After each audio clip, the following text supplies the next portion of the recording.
காவடி ஏந்து பழனி மலைக்கு நாலடி நடந்தால் பலனும் இருக்கு. முருகையா கந்தையா துணையாய் தோன்றும் வேலையா.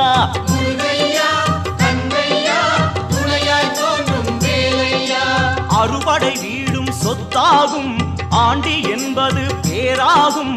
காவடி ஏந்தும் நெஞ்சம் எல்லாம் முருகன் வாழும் ஊராகும்.